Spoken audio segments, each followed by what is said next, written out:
Today, we are going to be delving into the dark past of Liverpool Football Club and ranking warrior kits.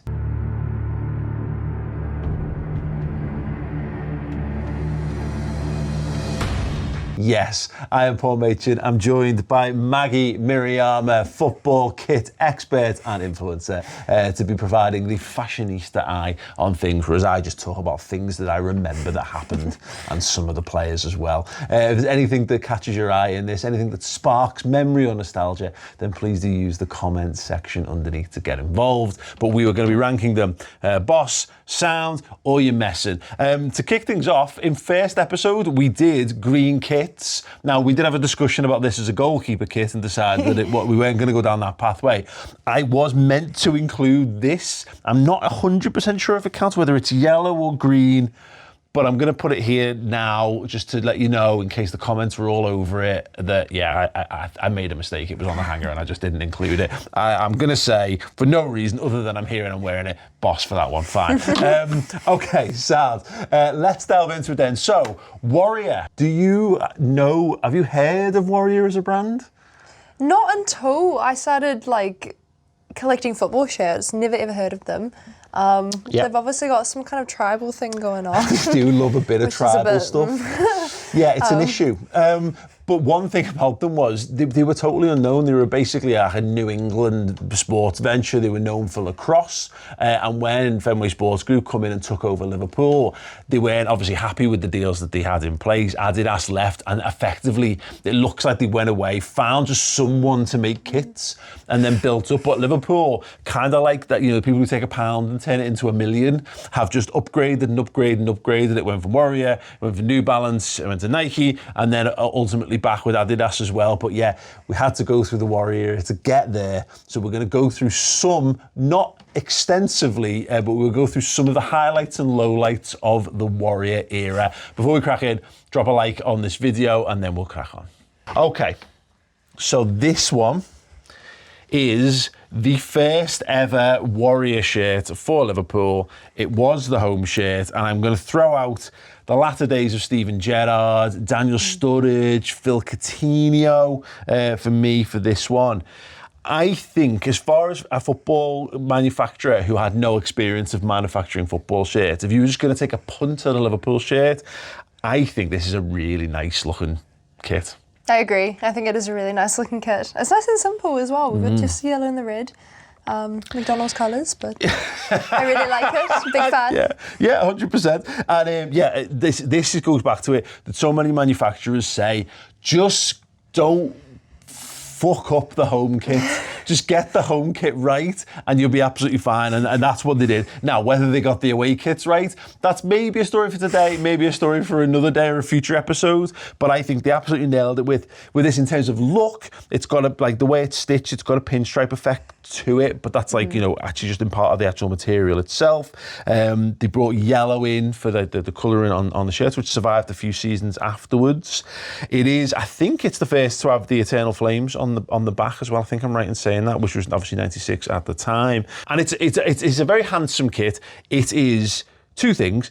Terrible for bobbling, and you can't really tell on this one, but it's awful. It's like a t-shirt material, so every single version of this shirt is absolutely worn out whenever you find them, and it's not really a football shirt as such. So it was the players had a really bad time with it, with sweat wicking technology, not present in this one. I think though, if we're just going on pure aesthetic for it, I think it's boss. What do you think? Well, you're quite right about the material. I mean, it's a strange material for a football shirt. Yeah. It's, weird. It's t-shirt material, isn't it? It is, yeah. I think I'm going to go sound on this one. Yeah, maybe I've got a bit... excited? I got a bit excited too quickly on that one. But anyway, we'll cool off. We'll put that one to one side for a moment. And we will go to its better and better designed big brother. So this is Liverpool 2013-14, which will be very, very bittersweet for people who watched that season at the time. Of course, infamous for, sadly, the wrong reasons. Steven Gerrard he fell over and people still go mad about it. But ultimately, this for me is Luis Suarez. This is Luis Suarez being the best player the Premier League had ever seen at the time. Came back from a ban from biting Branislav Ivanovic to put down, at the time, what was the greatest individual season in Premier League history. I've got a theory, whenever Liverpool have pinstripes in their kit, they have good seasons. And it harkens back to the early 80s pinstripe shirts for Liverpool. They kept the yellow in it. It's got the collar's all right. It's better. It's got like the iconic the red in the white, which again is very sort of 1984, 83, 84 for Liverpool. Similar on the shirt. I really like this shirt. Yeah. I really like it as well. It's obviously very similar to the last one. I don't know if I'm a huge fan of the cuffs like here, but overall it's a really nice shirt, and it's like just designed a little bit better than the last one. Well, they've got on this one, which it's got a little sticker that says War Tech, which is, I just think it's probably nothing, but at least it shows that they were aware that you had to put some form of technology into your football shirts. So yeah, this is... sorry, I just looked. Oh, that one had it too. That one had War Tech as well. But yeah, I don't know what War Tech is, but that's basically made of 100% cotton, and this is basically made of the kind of materials that you would make a football shirt from. So it's got the Liverbirds built into its Liverpool FC in the pattern and stuff. I'm going to go again. Despite the fact that it doesn't end in the success, for the ride that this season was and how good that shirt was, I'm going Boss for that one. Yeah, so for me, I'm going to go Boss as well, and I'm glad I went Sound for the last one, because this one is definitely the better shirt. Yeah. So. Yes, I think that's fair. Hey, I hope you're really enjoying the episode with Maggie. I had an absolute belter of a time filming this, and loads more good stuff still to come. But before we crack on with the episode, let me tell you about this. It is the eternal flame, Yes the Boy. If you were raised on great teenage comedy action series like Buffy the Vampire Slayer and Smallville, and even things like Back to the Future and The OC, then this should be right up your street. It is about a boy, Richie, who mysteriously finds himself trading lives with a World War II super soldier. Meanwhile, back in present day 2008, Anna Harrison finds herself dragged into a conspiracy theory 70 years in the making. Yes, it is witty, it is fun. I would describe it as something like elements of Captain America, the First Avenger, with Buffy the Vampire Slayer, and then a little bit of Tom Hanks's Big chucked in for good measure. Good for teenagers, good for people who never really grew up like me. Check it out exclusively on www.maychpublishing.com. Signed copies are available as well, and right now there is a 20% discount on both signed and unsigned editions of the book. I think it's great, and I think if you like any of those things that I've mentioned, you will too. The Eternal Flame, Yes the Boy. Grab it now. This is where we start to get into slightly murky Warrior territory. This is, again, first season, and you can tell immediately. Just have a look. Do you want to feel the material? T-shirt material. Garbage.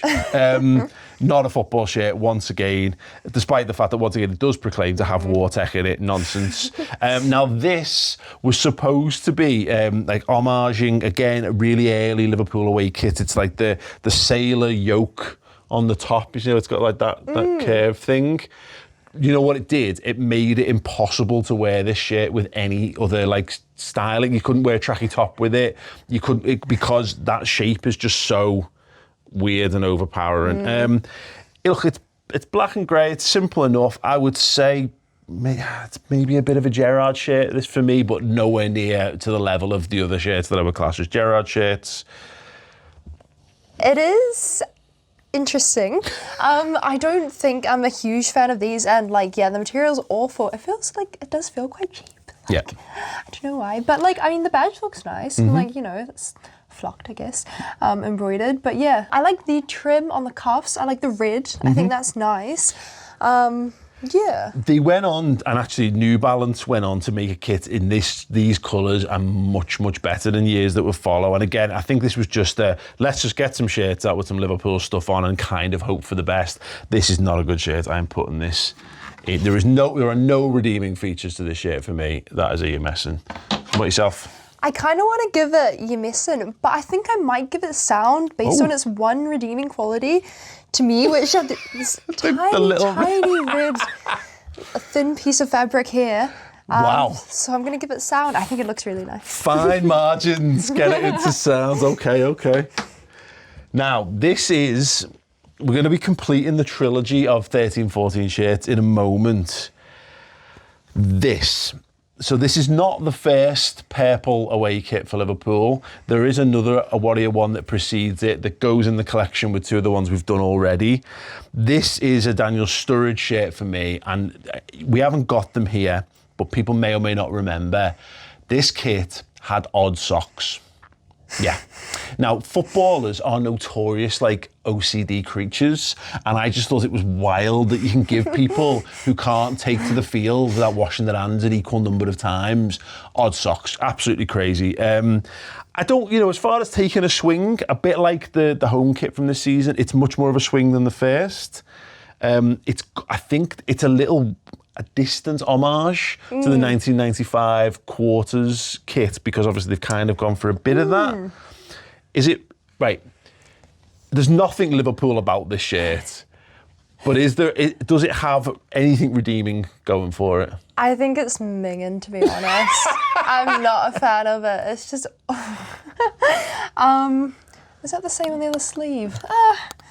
Oh, no, they've got odd sleeves as well. Yeah. No, I stand by my statement there. Can we look at the collar as well? They just stapled like a random piece of material over the middle of it. The gold, not yellow. The gold's all right. Don't mind the gold and black. That would become quite iconic for Liverpool, particularly goalkeeper shirts. But no, I'm not wasting anyone's time anymore with this. That's a you're messing shirt for me all day long. Maggie? Yes, absolutely. I agree with you. I don't like anything about it, and I don't think it's got any redeeming qualities. There you go. Harsh, but... Easy peasy. Now, it's brother/sister in the away department that season. Now,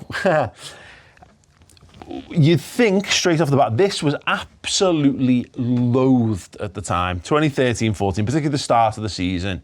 However, this is one that I think falls into that category where people find a fondness for football kits because of the players that play in them. Now, there is a case to be made that this is the Cristobal shirt. So this is where the league is officially lost when Luis Suarez is crying on the pitch at Crystal Palace, etc., etc. But it is the away kit. Liverpool play and win some amazing games of football in this. It was, look, as a retro gaming fan, I kind of appreciated this sort of like digitized mess down the bottom. But this was a good example of like there were fan edits of this kit where they just took that off the bottom and went, look how nice that shirt would look like if you got rid of that.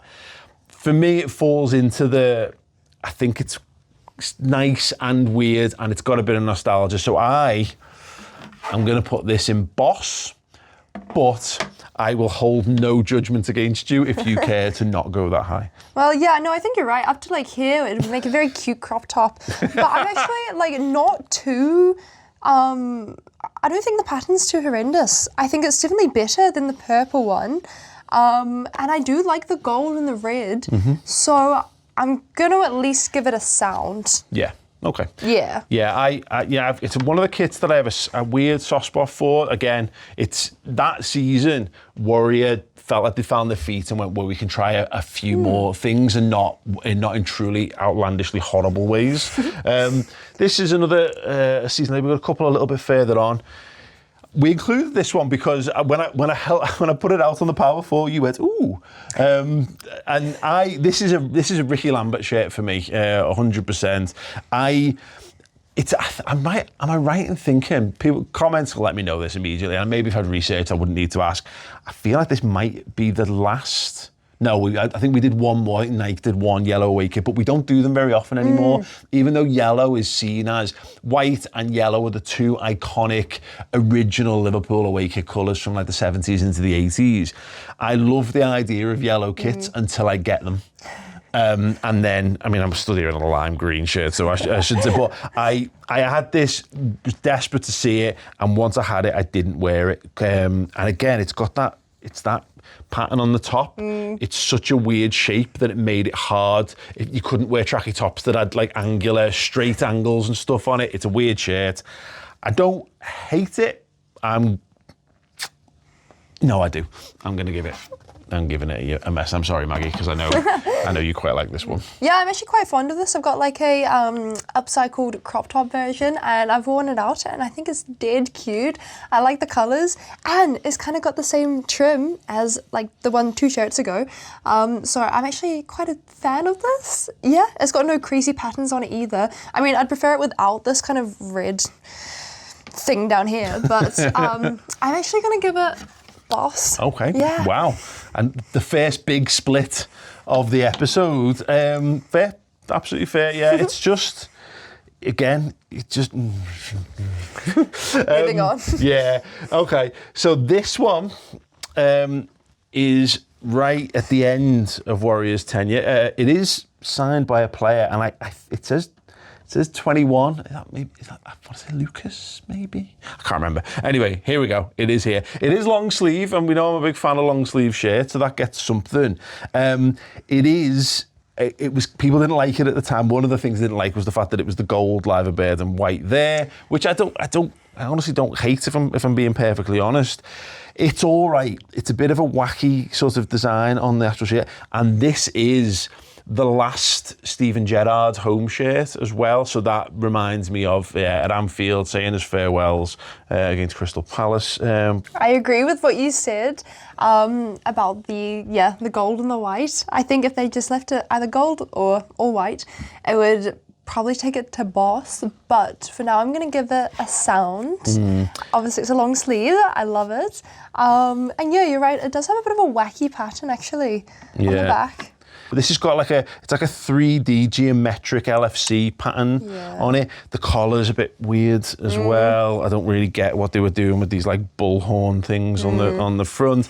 I'm going to put this one in your messing as well. I'm sorry. It's wasn't for me, and it made me feel dead sad at the time as well. So that is going to be that. And we have got one. I'm pulling this one out. I think this might be one of the most underrated Liverpool kits of all time, and it will be totally forgotten. It is 13-14 again. It is the goalie shirt. So this is a pure Simon Mignolet shirt. Take that as you will.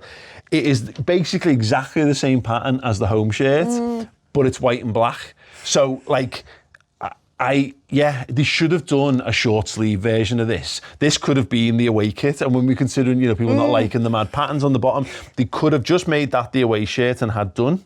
I feel like it needed a little bit more work, like in terms of the material, because in fact, what I'll do is I'll get that home shirt out.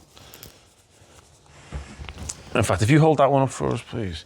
So it's the same pattern. So it's got the pinstripe, but in the home shirt, it's from a different shade of red, and there's more detail within it going. There's like a sort of like cross-hatched pattern, and then Liverpool sewn into the lighter bits and stuff. Whereas that's a bit plain. It's a thing I think holds it back, but I am going to give that one a boss, because it just holds a fond place in my heart. And I've seen your facial reactions throughout all this. I can help but feel there is going to be division in the ranks on this one. I am a big fan of pinstripes, but I don't know if I like the grey. I feel like if they'd gone for something else, it may have made it look a bit more maybe premium. I think that kind of does make it look a bit cheaper, I guess. But overall, it's not a bad kit. It's just a bit meh. So I'm going to give it a sound. Okay, yeah, I think we'll come to a reasonable agreement on that one. Yeah, I think it's okay. It could have been. I think that could have been an excellent Liverpool shirt. But given that it's a goalie kit, I'm amazed they did anything with it whatsoever. So, thoughts on a top three? Top three for me, the The yellow. Okay. Absolutely. I don't know why I'm so fond of it. Absolutely. I don't know. So yes, definitely that one. What would you pick? I think we've got to have. I was going to say 13, 14 home shirt has got to go in there. I think that's only fair. Yeah. Now I'm torn a little bit on the last one. So I think it's either the original, the first home shirt, or the 13-14 away shirt. Yeah, I say this one. Okay. Yeah. Yeah, I can get behind that. So, yeah, there you go. 13-14 away. That makes up our top three. You're going to pick the yellow as your favourite of them, aren't you? Yes. Yeah, correct. Yeah. I was contemplating it, but I would definitely go for the yellow. And then probably this and then this. But I'm actually getting more fond of this the more I look at it. Yeah. So, yeah. What about you? It's got a bit of personality, that one. I think I really, really like the home shirt. I really do. I think it's one of the better ones Liverpool have had. But just because I prefer away kits to home kits, I'm going to go that. I think the 13-14 white away shirt with the mad digitised nonsense on the bottom is going to be my number one pick for this week's episode. Yes. Okay. Let me know in the comment section if you wildly disagree with any of our picks or suggestions here. And yeah, if you've got any nostalgic thoughts on anything we have discussed, please use the comment section underneath. If you want to get more from us, you can follow Maggie at CheekyMZ on socials. Nailed it. And at the formation as well. Thank you so much for dropping a like on this video, for subscribing to the YouTube channel. And if there are any other themes you'd like us to cover, let us know that in the comments section underneath as well.